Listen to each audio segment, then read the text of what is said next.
Hey you dirty birds, Think Story here with our episode 8 breakdown, and although this episode was quite short, it was filled with a lot of action. Not a lot of huge developments since last week's Return of the Kid, but I think things are really ramping up for the final 2 episodes. So let's get right into this breakdown. Last episode, Annie and Joy were taken into police custody, but little do they know the cop that picked her up is on Ace's side. They're dropped off at the Marston home, which will turn out to be even worse than the precinct. Meanwhile, the townspeople amass around the statue of the kid, and as we'll find out later, they're working their way towards the Marston home, gathering more followers as they go. According to the patient that Nadia talks to at the hospital, everyone heard a noise that called them towards the statue. I'm still not sure why this noise is affecting some people and not others. And here's a fun little Easter egg of directions to Jerusalem's Lot and Derry. Back at the Marstons, we see Ace replace Annie's pills with placebos. Remember that antipsychotics screw up their hold over the vessels, so if they're going to use Annie, they need her free from the meds. Annie is totally creeped out by this place. Not only is it run by Ace, the man she killed with an ice cream scoop in episode 1,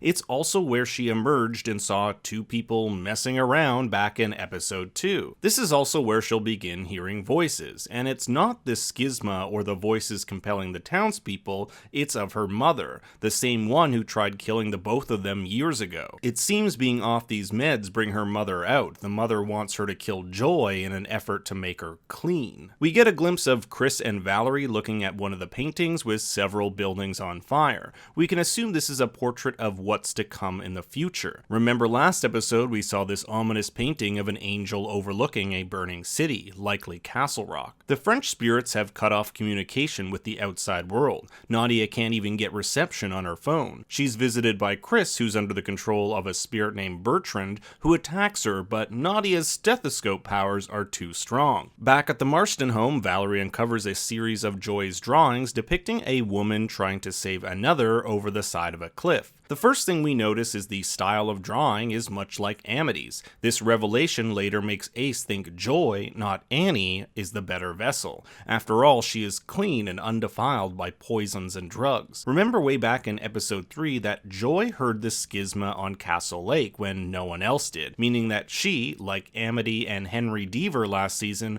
are in tune with it. There's a weird sound down there.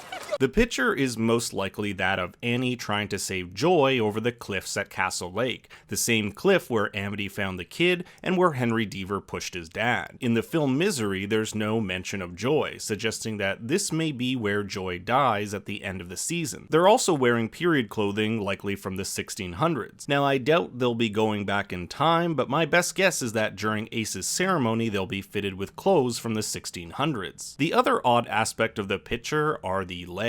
Either it's a stylistic choice and it doesn't really mean anything, or it's referencing that this person is not exactly human, that there may be a more supernatural element at play. At the hospital, Nadia gives Chris a shot of Haldol, which briefly allows the real Chris to come back to consciousness, warning Nadia that they're coming for her. Annie is haunted yet again by her mother when she experiences hallucinations, including this cool jump scare where water bursts from the mirror, fitting since her mother drowned. Joy is captured by Ace, and Annie stumbles upon a mass of dead bodies in the Marston basement. Now, we don't really know if this is where they're storing these bodies or if they'll be used for some other purpose later on. Back at the hospital, we get a glimpse of the man who has taken over Chris's body. 2 of Ace's thugs come chasing after them, but Nadia is able to lock herself in the medicine storage and, using Chris to fool them, take them down, but not without losing Chris, who's shot in the skirmish. His final words were, "I always," but he doesn't have chance to finish his sentence. My guess is that he wanted to say, "I always loved you." Annie searches for Joy, attacking Helen, getting stabbed in the shoulder, and using a sledgehammer just like she'll later use in Misery. When she eventually finds Joy in the attic, visions of her mother coax her into killing Joy,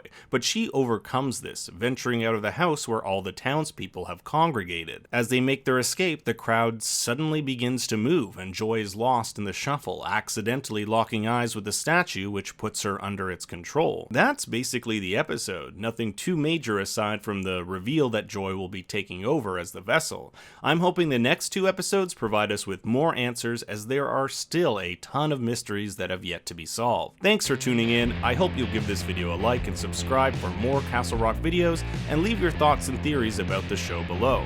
You can also follow me on Twitter at ThinkStoryYT. Until next time, remember, Daddy loves you very much.